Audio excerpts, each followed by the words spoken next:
Bout of the evening by the Nevada State Athletic Commission. The judges will be Chuck Chiampa, Art Lurie, and Dalby Shirley.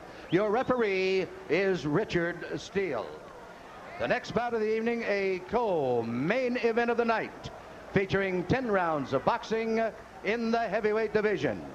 Introducing, in the blue corner, fighting out of Los Angeles, California, weighing in at 215 pounds, with a professional record of 20 wins, 4 defeats with 14 KOs. He was a gold medalist in the 23rd Olympiad in Los Angeles, California. Ladies and gentlemen, here is Henry Tillman. And in the red corner, from Catskill, New York, weighing 217 pounds. His professional record consists of 37 wins, 1 defeat, with 33 KOs. He is a former undisputed heavyweight champion of the world, Iron Mike Tyson.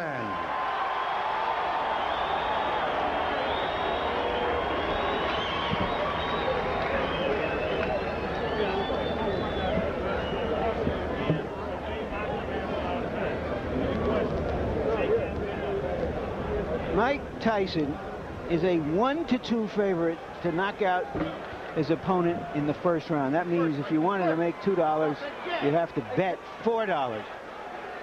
The over-under is 2.5 rounds, the lowest I've ever heard of. That means you can bet on whether the fight goes past 2.5 rounds or less than 2.5 rounds here in Las Vegas. And given the choice of opponents, you have to believe that what the Tyson camp dearly wants for their fighter is one of those 90-second knockouts on which his destroyer reputation was built.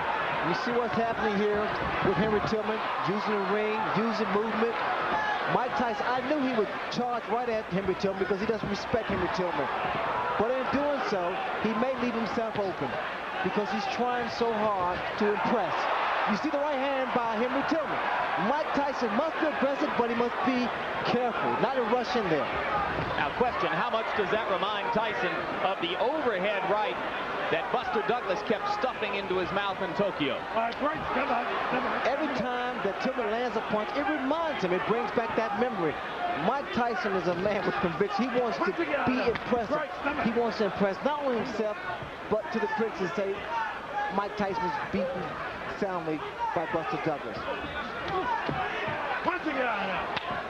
Tillman's idea, move, box, jab, fast combinations, give Tyson angles. All very well and good. What happens when he gets hit? That right hand of Tillman needs to be close to that chin. You notice when he drops it, periodically he drops it. Now, Jim, he's doing the right thing, Tillman is. When Tyson comes inside, if he's not going to punch, tie him up, break his rhythm. Solid right hand by Tyson to the body. Tillman staggers backward. Mike goes at him, and Tillman grabs and holds on.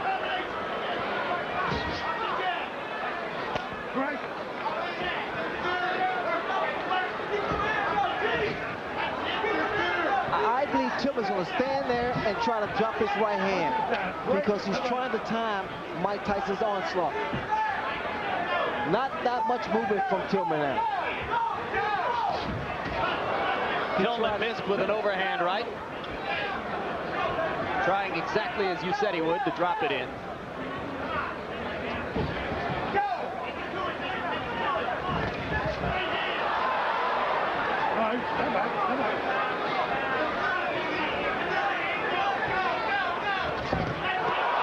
Right to the face of Tillman. He grabs and holds on. That one was a bit of a glancing blow. Tillman now is trying to fight Mike Tyson. He should be doing a lot more movement than he is now. He's allowing Mike Tyson to trap him in the corner.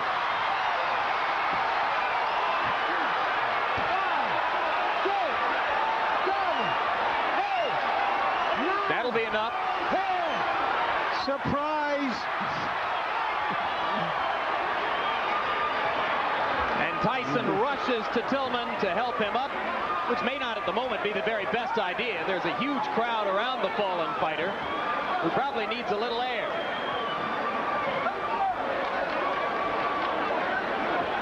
It was a right hand in close quarters to the forehead, and it was quite enough. The snake always devours the frog.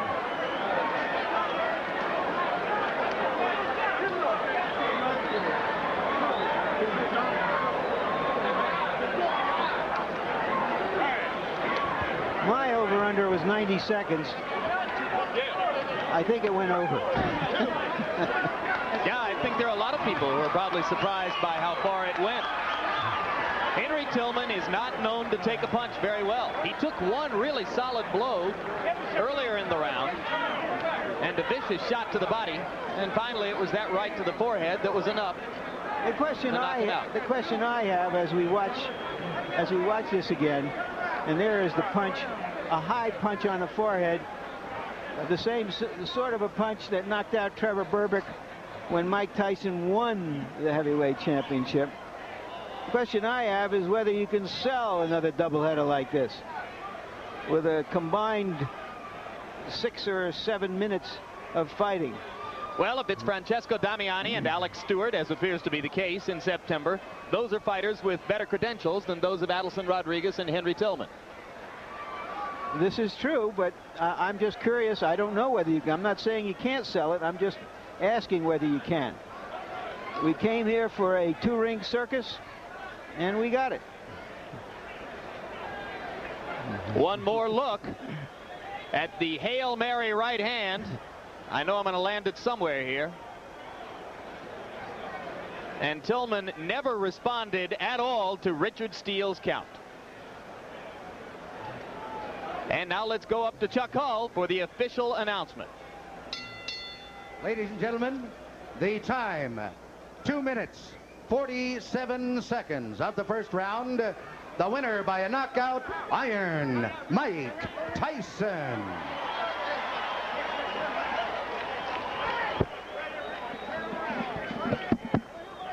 So referee Richard Steele raises the hand of Mike Tyson. There's Rich Giacchetti. A very successful debut for Rich Giacchetti. And here you see the total punches in the round. Tillman landed 4, Tyson 14 according to our statisticians. Not that it makes any difference. If there was any doubt going into this fight, and there wasn't, Tillman landed a hard, clean right on the button of Tyson early in the round. Tyson barely blinked. There's a big crowd standing around. It's been a curious crowd. I think the crowd knew what it was coming for, which was a show, a circus as we've been calling it. There wasn't a lot of high excitement about it, just a lot of high curiosity to see 2 former champions performing. Go through it one more time. Left jab, bang, right over the right jab. Perfect shot by Mike Tyson. Once again, Henry Tillman, too brave for his chin. Now to you, Jim. All right, Mike Tyson has joined us now at ringside. Mike, a lot of people thought that maybe you had some questions to answer for yourself tonight. Were there questions in your mind, and if so, did you answer them? No, I didn't have much doubt on the outcome of the fight. It's just that I was skeptical because I didn't give my best performance. You know what I mean? I had no idea that I knew I was always the same person still. It's just that I was reluctant in the situation and I wasn't professional, and that's not characteristic of me. How good did this performance feel for you? Well, it helps, you know, you come back, you got your win, it helps the confidence, but I want to fight often as I possibly can. How much can you learn from 2 minutes and 47 seconds? There are some who would contend that maybe you should have taken a tougher opponent and stayed in the ring longer. Well, as you know, as Ray knows, I'm already an experienced fighter. If I would have went 10 rounds, I was in good shape to go 10 or 15 rounds. I'm already an experienced fighter. It's just that I prefer to be more often active than I have been. Question, Ray? Well, I said earlier that, Mike, that you wanted to get this fight over with as soon as possible. Also, you know, there are people that say, well, it's not as formidable and this shouldn't be a problem. I thought it was an achievement because the fact of the matter is, because he was not considered a formidable opponent, that meant your mind had to be right. And the most, when people tell me that this guy's going to be a pushover, that's when I worry. That's when I worry. Like Buster Douglas wasn't supposed to be a pushover, not making a big issue of it. But no doubt, I'm the best fighter in the universe, and I'm coming back to regain the title. Will it satisfy you to come back in 3 months against the likes of an Alex Stewart, as appears to be the plan? Perhaps 2 months. I'm in great shape. I can fight anyone in the world. Do you think that you made a mistake in the past by not fighting as frequently as you had in the period leading up to when you won the title? Absolutely. People, you know, you're put to a claim that all my personal problem. They say, well, he overcame the personal problem. He's still fighting. He's going through the war. But it's not the personal problem. It's the aftermath of the personal problem that really catches up because of the activity part. You know, you have to, in our business, Ray knows, you have to stay active. You know what I mean? The situation where he was in, he was dropped. You know what I mean? Active, if he was active, that would never happen. Because, as you know, Ray Lay is the best fighter of his generation. Did you see Foreman against Adelson Rodriguez? I didn't watch anything. My main concern was the combat finish of Henry Tillman. All right, Evander Holyfield is going to get the first shot against Buster Douglas. How much is it going to bother you if you had to wait several more months, perhaps even a year or more? I'm going to stay active, but regardless of the issue, it's going to be a tough fight. And after the tough fight, the winner got me.